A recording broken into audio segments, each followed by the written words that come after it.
Hello guys, and welcome back to the channel. And today, I'm going to talk about Starfield.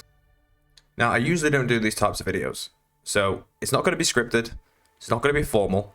I'm just going to sit and give honest opinions on my time with the game. Now, I'm pretty sure most of you maybe completed Starfield, or at least put dozens of hours in and are familiar with the story. But if you haven't completed the game yet and you're not familiar with the story and ending, I suggest you turn away now, because we will be discussing it in this video.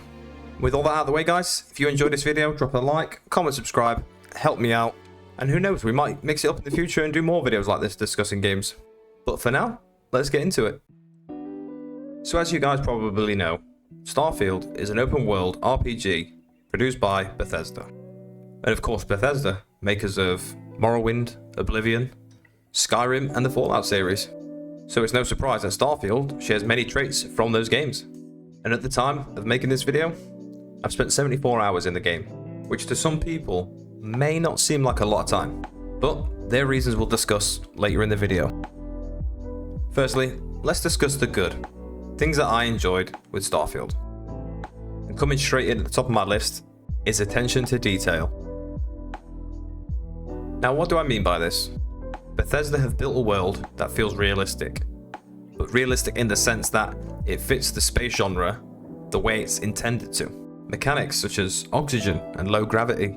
Even when firing a weapon, the shell casings will float up in the air. Believable environments that feel lived in, with journals to read and items to find. Maybe even a lock or two to find some secrets. And given the fact that this game is set in space, it almost feels believable.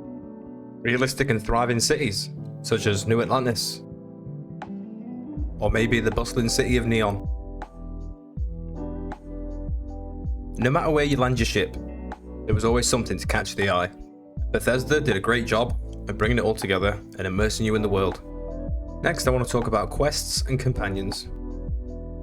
In my 70 hours of playtime, I completed all the main quests, all of the faction quests, and a heap of side quests.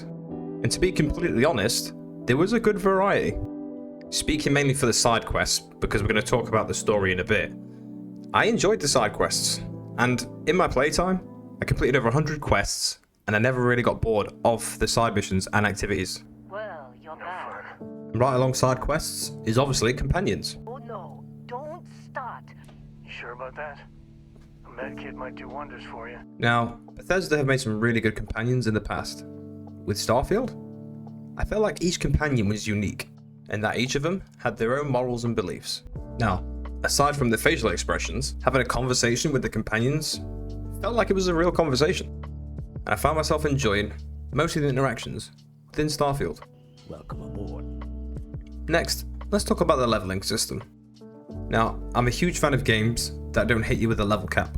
And this is because usually I want to respec my perks and choose a different skill tree. But if there's no level cap, and you can unlock every skill, sheer perfection to me. So with this being present in Starfield, it made me happy. Now, a lot of the perks are really good, but it can take a long time to level up. Unless of course you use one of the outpost exploits, which I've seen people doing over on TikTok.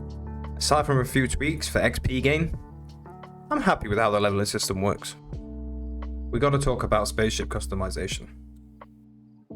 So when I first jumped into the ship customization, I was completely lost. There was a whole level of depth to building ships.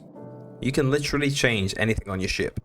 And then I later found out that there's different parts at different ports, and creating the perfect ship would not come quick and easy. And so after spending a few hours learning how the system works, I thoroughly enjoyed the shipbuilding.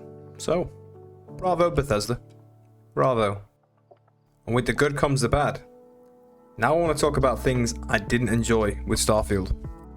And going straight from spaceship customization to spaceship flying. I absolutely disliked every second I was flying my spaceship. To me, it just felt clunky, and I felt like the gameplay loop of flying spaceships was a miss. Building your own spaceship and exploring space was supposed to be fun, but for me it completely missed the mark. A loading screen to take off, a loading screen to land, a loading screen to dock ships. It just felt to me as though your ship was stuck on rails, and all you were really doing was looking in one direction or another. Honestly, one of the worst parts of the game for me. Now let's touch up on the story and New Game Plus. I can't bring myself to place the story as a good feature of the game. Now, don't get me wrong, the idea and the concept of the main story was pretty good. However, I feel as though it lacked execution. The story made me feel like a glorified delivery driver, going from A to B, grab the artifact, head back to A, and then head to C to grab another artifact to head all the way back to A. The way the main story played out was underwhelming and repetitive. Now, I like the whole concept of the multiverse and becoming the Starborn. In a Bethesda game, I feel like New Game Plus is just odd. In these sorts of games, you're supposed to build your story and your legacy over 100 hours, 200 hours. You can literally New Game Plus up to 10 times and get rewards each time, which could be great for some people and add longevity to the game.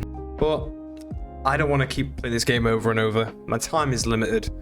I'd rather jump into my own universe and play that when I see fit, instead of feeling the need to New Game Plus to experience new storylines. I feel as though Bethesda should have dialed back the New Game Plus and put more focus on the main quest itself. But that's just my opinion. I know you guys will probably think different, but that's how I felt about New Game Plus and how the storyline went. One more major thing that I want to talk about: exploration. Now this was the killer for me. As we all understand, Bethesda used procedural generation for most of the planets. They put 1,000 planets in the game, and they said 10% of the planets would have life. And all of that rings true.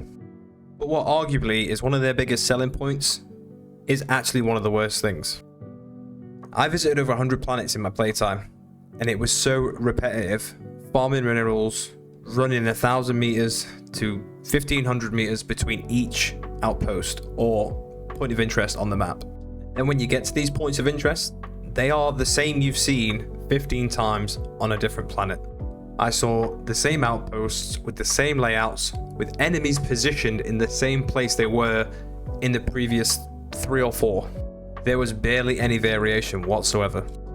For me personally, I would have enjoyed the exploration more if they cut the 1,000 planets down to maybe 50 planets or 25 planets and have more depth and detail on each of those planets than the same rinse repeat over 1,000 planets.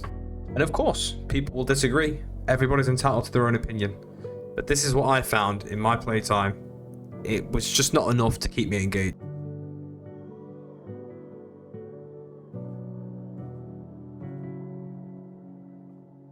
There is a lot we haven't discussed about Starfield, but this video was never meant to be an in-depth review.